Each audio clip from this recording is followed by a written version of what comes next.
जब माथे से पसीना टपकता है, जब मेहनत के लिए देर रात तक जगना पड़ता है, तब कहीं जाकर एक शख्स सफलता की सीढ़ियां चढ़ता है। 19 नवंबर 1991 को बिहार के एक छोटे से गांव में जन्म हुआ था एक ऐसे ही शख्स का, अमरेश भारती ए महात्मा जी टेक्निकल। दोस्तों, इन्होंने अपने करियर की शुरुआत मोटिवेशनल वीडियोज बनाने से की थी, लेकिन दोस्तों यकीन कीजिए इनका जीवन खुद में ही एक मोटिवेशन है हम सबके लिए। आइए जानते हैं इनके जीवन को, इनके संघर्ष को। अपनी 2 बहनों की शादी के बाद अमरेश अपने माता पिता के साथ दिल्ली आ गए, जहां उनके पिता एक प्राइवेट कंपनी में ड्राइवर की नौकरी करने लगे और अमरेश अपनी आर्थिक स्थिति की वजह से एक सरकारी स्कूल में ही पढ़ने लगे। लेकिन अमरेश हमेशा कहते हैं कि कभी उन्हें लगा ही नहीं कि वे गरीब हैं, कभी उन्हें इसका एहसास ही नहीं हुआ, क्योंकि उनके आसपास रहने वाले सब लोग सामान्य थे। कोई माली था तो कोई प्लम्बर। अमरेश के जीवन में सब सही चल रहा था, तभी दिल्ली ने उनकी मुलाकात एक ऐसे शब्द से कराई जिसके बारे में गाँव देहात में बात भी नहीं की जाती। वो शब्द है पैशन।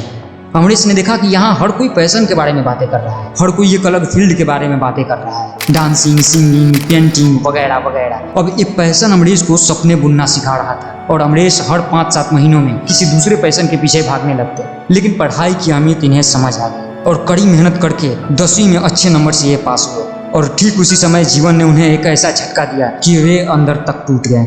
उनके माताजी की हार्ट अटैक से मृत्यु हो गई। वो कहते हैं ना कि हर छोटी से छोटी चीज़ भी पता नहीं क्यों लगती खास है, और माँ के होने से जीवन में एक अलग ही मिठास है। अमरेश के पिताजी को लोगों ने बहुत समझाया कि वे दूसरी शादी कर लें, लेकिन वे नहीं माने और उनके बदले 17 साल की उम्र में ही अमरेश की शादी करवा दी गई। अमरेश के एग्जाम के अगले दिन ही उनकी शादी हो गई। समाज और दोस्तों में बहुत से ऐसे लोग थे जिन्होंने मजाक उड़ाया, लेकिन किसी ने उस बच्चे के बारे में नहीं सोचा।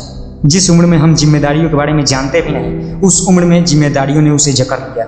लेकिन इनके जीवन में इसका पॉजिटिव असर पड़ा और इन्होंने खुद से कहा कि ये वो चीज़ नहीं है जो उन्हें जीवन से चाहिए, ये वो परिस्थिति नहीं है जो वो अपने साथ जुड़े लोगों को देना चाहते हैं। और फिर क्या था, वही हुआ कि मुट्ठी में कुछ सपने लेकर भरकर जेबों में आशाएं, दिल में है अरमान नहीं कि कुछ कर जाएं, कुछ कर जाएं। सूरज सा तेज नहीं मुझ में, दीपक सा जलता देखोगे, सूरज सा तेज नहीं मुझ में, दीपक सा जलता देखोगे। अपनी हद रोशन करने से तुम कब तक मुझको रोकोगे, तुम कब तक मुझको रोकोगे। मैं उस माटी का वृक्ष नहीं जिसको नदियों ने सींचा है, बंजर माटी में पलकर मैंने मृत्यु से जीवन खींचा है। मैं पत्थर पर लिखी इबारत हूँ, शीशे से कब तक तोड़ोगे, और मिटने वाला मैं नाम नहीं, तुम कब तक मुझको रोकोगे, तुम कब तक मुझको रोकोगे। अमरेश आज एक सक्सेसफुल यूट्यूबर के साथ साथ लाखों को अपनी जर्नी से इंस्पायर करते हैं। एक छोटे से कमरे में बैठकर वीडियो बनाना शुरू किया था इन्होंने, और आज ये यूट्यूब इंडिया के डिजिटल गुरुओं में से एक है। अमरेश सर, आपके सुनहरे भविष्य की शुभकामनाएं और आपके इस जज्बे को मेरा दिल से सलाम।